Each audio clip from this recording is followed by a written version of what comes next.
Baik, bismillahirrahmanirrahim. Assalamualaikum warahmatullahi wabarakatuh.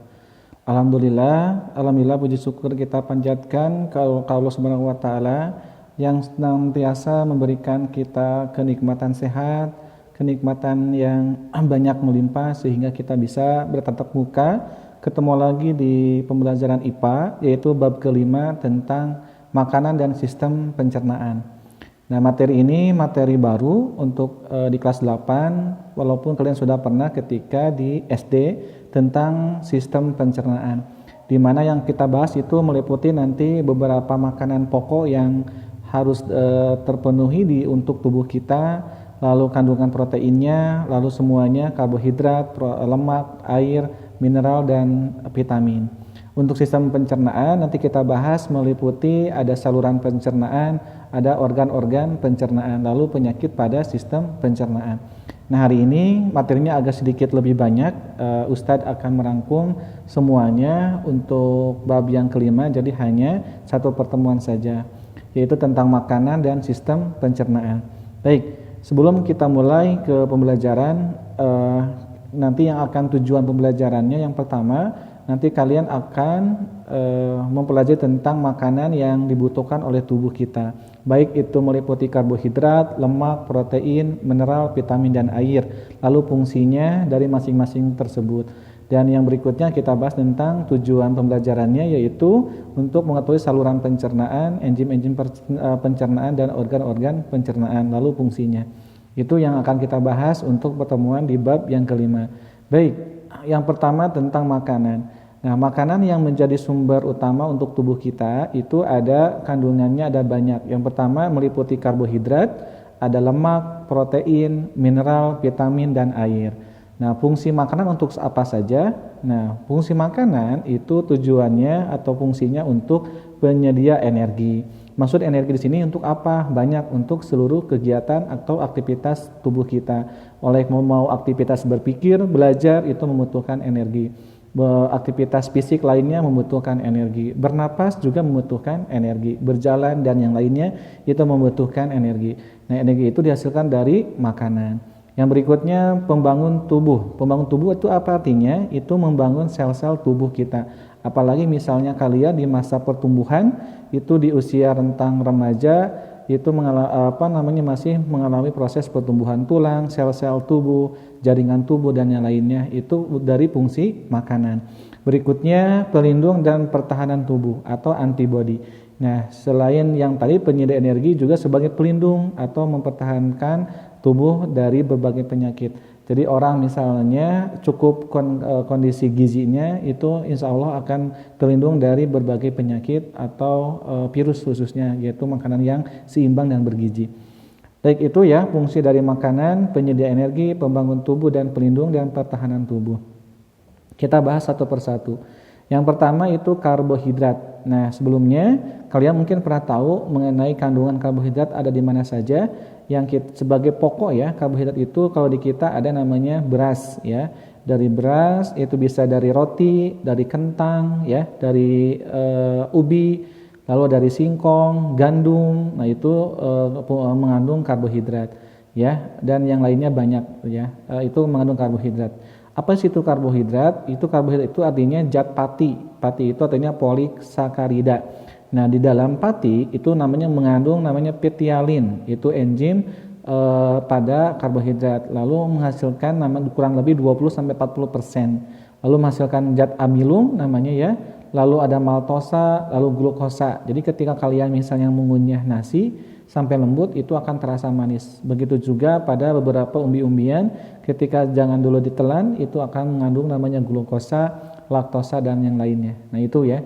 Jadi salah satu misalnya ketika orang yang punya penyakit diabetes itu bukan unsur gula yang dikurangi, tetapi unsur karbohidrat pun harus dikurangi karena karbohidrat itu mengandung namanya zat gula. Nah, itu ya, untuk membangun tubuh. Kenapa kita bisa misalnya terlihat segar kalau dibandingkan sama orang yang lagi puasa atau lagi sakit kan pucat? Karena dia ketika kurang kandungan glukosa atau maltosa, sehingga di dalam darahnya itu kurang gula seperti itu. Tapi kalau kelebihan juga kurang baik. Baik, berikutnya lemak. Nah, lemak itu adalah bahan yang mengandung lemak. Contohnya apa? Banyak. Contohnya minyak goreng, margarin, ya, ada di daging-dagingan, ada di biji-bijian, itu lemak.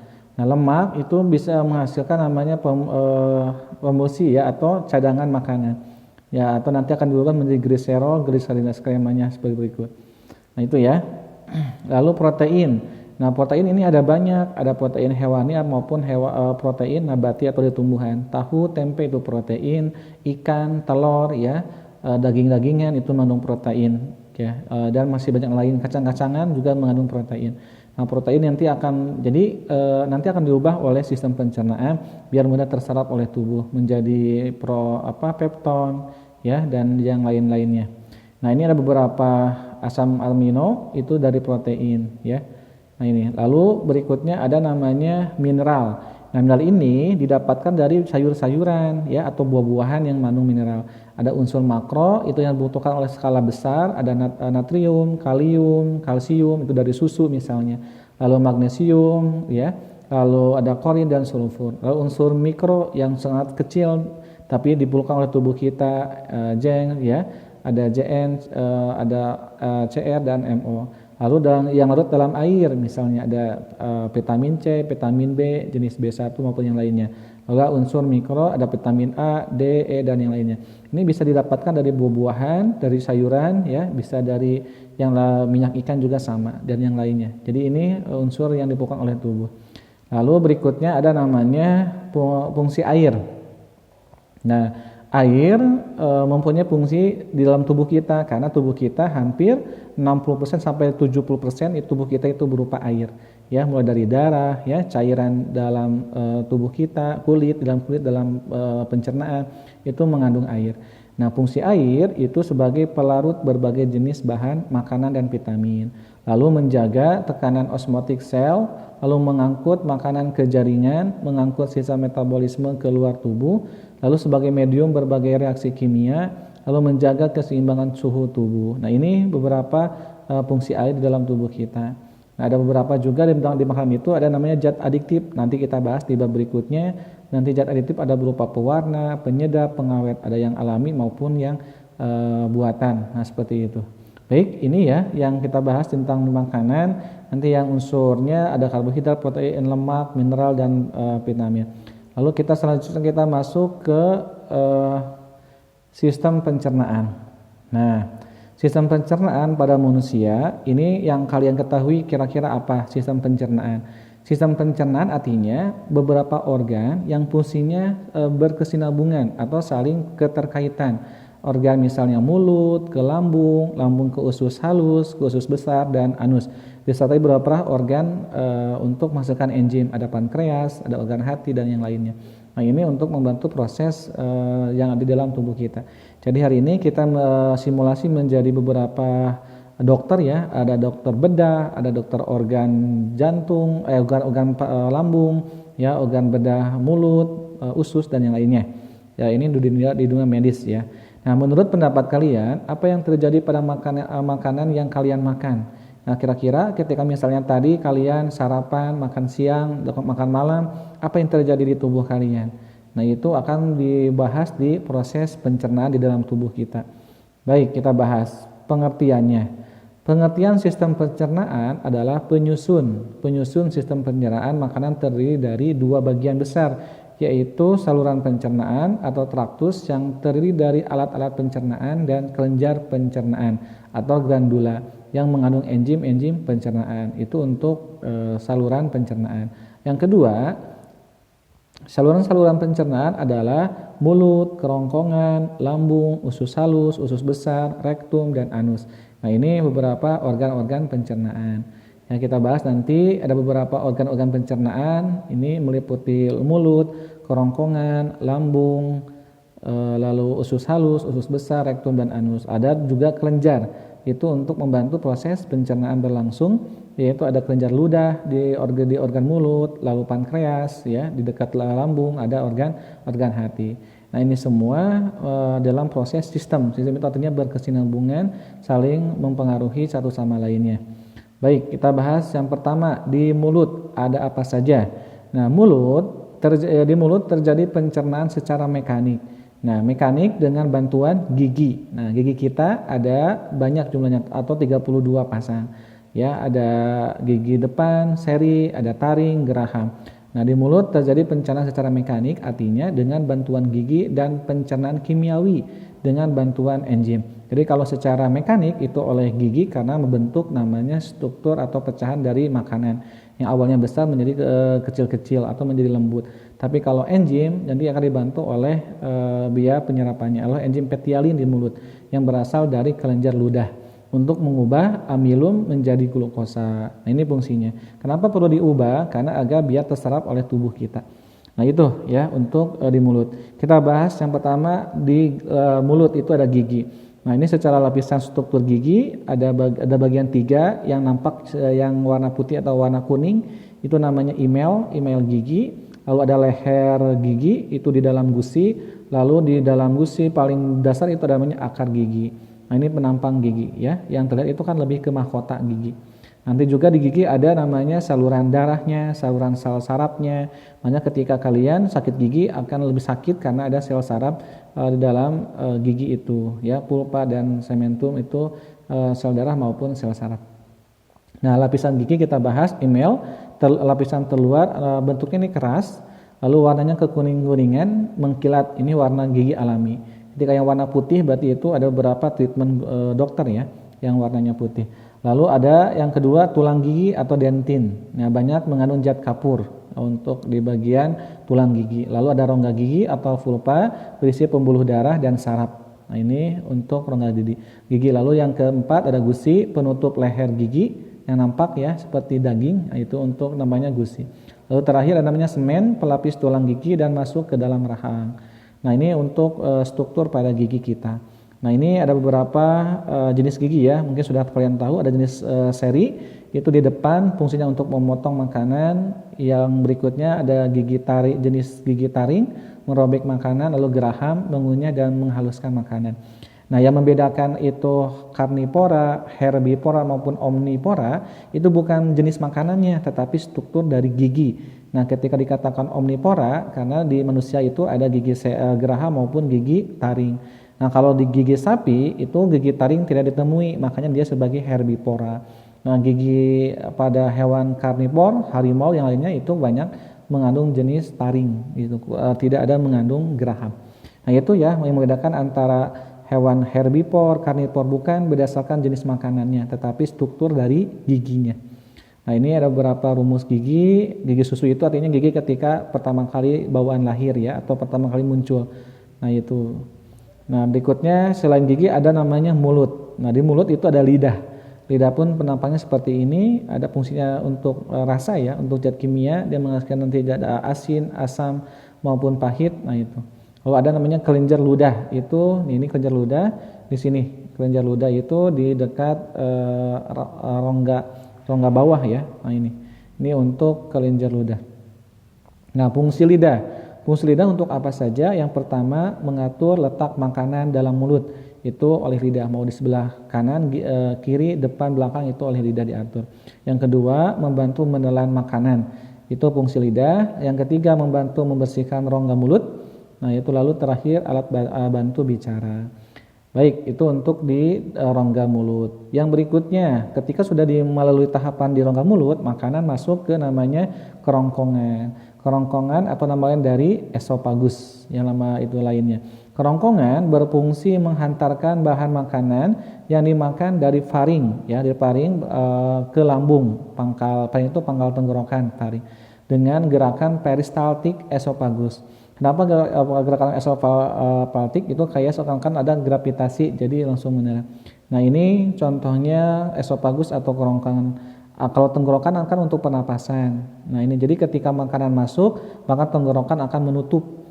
Nah, maka saluran makanan dia terbuka sehingga relaksasi otot pada kerongkongan itu menjadi namanya gerakan peristaltik.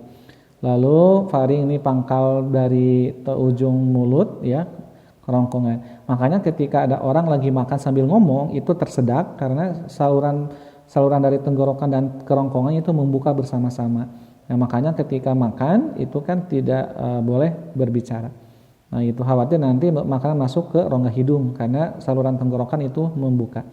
Baik, seperti itu ya. Nanti gerakan seperti itu artinya gerakan dari sini mulut, makanan masuk ke kerongkongan lalu ke sini ke organ lambung. Seperti itu. Ya. Nah di sini paling banyak proses pencernaan itu di organ lambung atau namanya ventriculus, nama dari bahasa kedokterannya ventriculus itu lambung. Lambung atau perut besar berbentuk kantong terletak di rongga perut sebelah kiri atas. Nah, jadi lambung kita itu terletak di bagian perut sebelah kiri atas ya, sebelah kiri atas itu lambung kita. Nah, ada 3 bagian di lambung kita itu. Yang pertama ada bagian kardiak. Ini ada bagian kardiak, ada pundus dan pilorus. Nah, ini bagian-bagian lambung. Kardiak itu yaitu yang paling ini ya dekat tenggorokan kardiak. Pundus itu yang tengah-tengah, lalu pilonus itu yang mau ke arah usus halus, nah gitu. Nah, lambung berfungsi untuk apa? Yang pertama mencerna makanan dengan gerakan otot lambung. Nah, ini di dalam lambung, organ lambung kita itu punya otot lambung untuk menggerakkan makanan-makanan di dalamnya. Lalu sehingga menjadi bubur krim. Jadi bubur krim itu yang sangat lembut ya di lambung kita.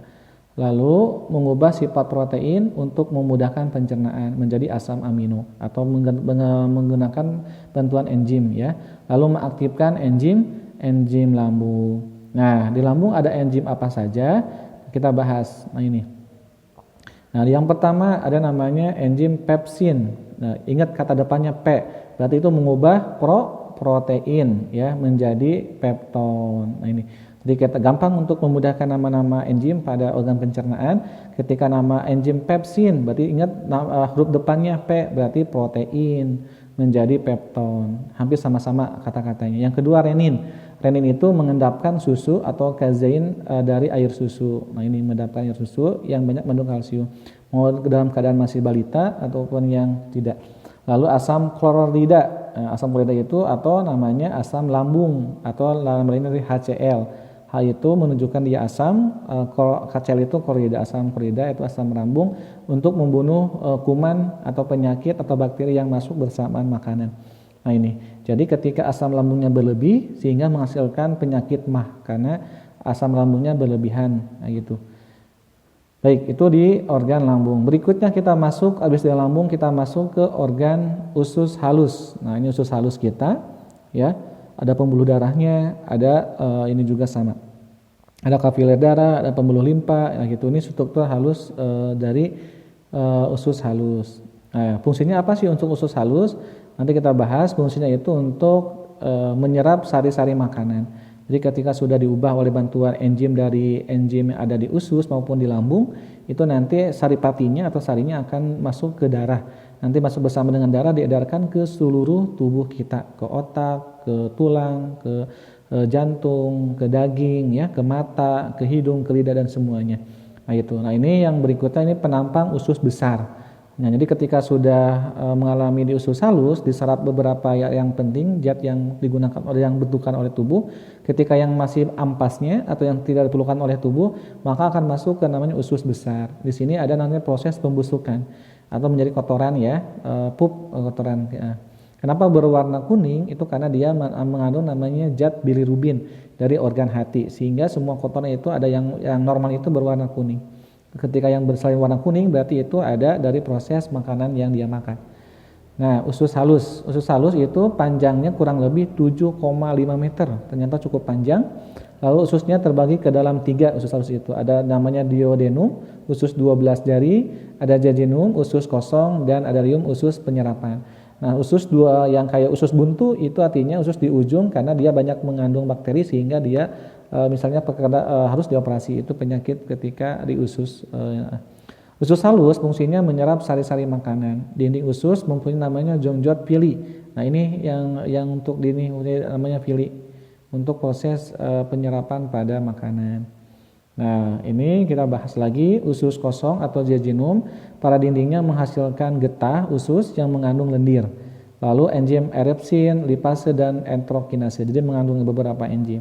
Lalu usus penyerapan atau ileum itu di sini terjadi penyerapan makanan oleh jongjot namanya usus namanya pili. Terdapat pembuluh darah dan pembuluh kil. Nah, ini. Lalu ada usus 12 hari bermuara pada pankreas dan kantong empedu. Empedu untuk mengemulsikan lemak, yang membantu proses ketika mengemulsikan atau merubah lemak. Pankreas untuk menghasilkan getah pankreas yang mengandung 3 enzim. Nah, ini ada di pankreas untuk membantu pencernaan, ada namanya enzim amilase, yaitu untuk mengubah zat tepung menjadi gula, itu amilase. Lalu lipase L, depannya L berarti mengubah lemak menjadi gliserol, lemak itu lipase. Lalu tripsin mengubah protein menjadi asam amino. Nah, ini oleh bantuan organ pankreas. Lalu kita masuk ke usus besar. Nah, terdiri dari usus besar naik yang berbatasan dengan usus halus dan usus buntu. Nah, usus besar mendatar, usus besar turun. Nah, fungsi usus besar untuk apa? Ada 3 fungsi. Yang pertama, mengatur kadar air pada sistem makanan. Makanya ketika usus dia penyerapan airnya bagus atau misalnya seimbang, maka feses tidak begitu keras maupun tidak begitu lembek. Tapi ketika usus besarnya misalnya kurang baik kerjanya, bisa menghasilkan mencret atau diare ya, atau misalnya usus feses atau kotorannya yang keras. Nah, jadi kalau nama kotoran itu dalam bahasa biologi namanya feses. Lalu melepaskan garam yang berlebihan dalam darah, itu fungsi usus 12 hari. Terakhir, membusukkan makanan dengan bantuan bakteri E. coli. Nah, jadi di dalam usus kita banyak bakterinya, tapi untuk membusukkan sisa-sisa dari proses pencernaan. Berikutnya ada nama lain dari organ rektum, itu pangkal dari ujung usus besar, dan anus ya, lubang untuk pembuangan BAB. Anus itu gerak peristaltik, otot-otot usus besar akan mendorong feses atau kotoran menuju rektum dan menuju ke anus untuk dikeluarkan. Sekitar lubang anus terdapat otot sadar melintang yang mengatur proses pengeluaran feses. Nah, ini terakhir di anus. Itu prosesnya ya. Ketika misalnya kalian makan pagi hari, nanti 2 jam atau 3 jam berikutnya itu proses di dalam organ-organ yang sudah disebutkan dibahas. Lalu nanti bisa saja nanti menghasilkan feses di besoknya atau di malam hari, seperti itu. Ini ada beberapa gangguan atau penyakit pada sistem pencernaan. Ada namanya gastritis atau radang dinding lambung atau penyakit MAH. Lalu ada konstipasi atau sembelit ketika misalnya feses itu keras. Lalu ada pankreatitis atau gangguan pada pankreas. Diare ketika usus besar tidak menyerap air dengan baik. Lalu MAH ya, kanker lambung akibat konsumsi yang berlebihan, appendicitis, usus buntu, kolik setelah sakit berlebihan pada dinding lambung, parotis, pembengkakan kelenjar ludah. Nah, ini beberapa penyakit. Nanti kalian silakan cari penyebabnya apa, lalu bagaimana cara penanggulangannya, bagaimana cara pencegahannya, dan bagaimana cara pengobatannya. Ya, sekian hari ini tentang materi makanan dan sistem pencernaan. Mudah-mudahan bisa dipahami dari awal lalu sampai akhir ya. Ini ringkasan yang Ustadz bikin dalam bentuk PowerPoint dan video. Nanti silakan kalau lebih detail dan jelasnya dan lebih terperincinya di buku paket bab yang kelima, silakan dibaca-baca. Nah, minggu depan ulangan ya, langsung ulangan karena materinya sudah selesai, hanya makanan dan sistem pencernaan. Nanti silakan buku-buku di buku paket IPA latihannya bab kelima diisi semuanya ya, gak usah dikumpulkan untuk baca dulu. Jadi cara belajar IPA itu pertama menyimak video Ustadz yang sekarang, ketika emang belum paham silakan 2-3 kali menyimak videonya. Yang ketiga silakan diskusi di sesi tanya jawab. Yang keempat baca review dari buku paket IPA-nya. Lalu yang terakhir yang kelima latihan di soal-soal di buku paket. Nanti ketemu lagi di minggu depan di ulangan bab yang kelima. Sekian dari Ustadz hari ini, kita tutup dengan bacaan hamdalah bersama-sama. Alhamdulillahirabbil alamin, doa kafaratul majlis, subhanakallahumma bihamdika, astaghfiruka wa atubu ilaik. Wassalamualaikum warahmatullahi wabarakatuh.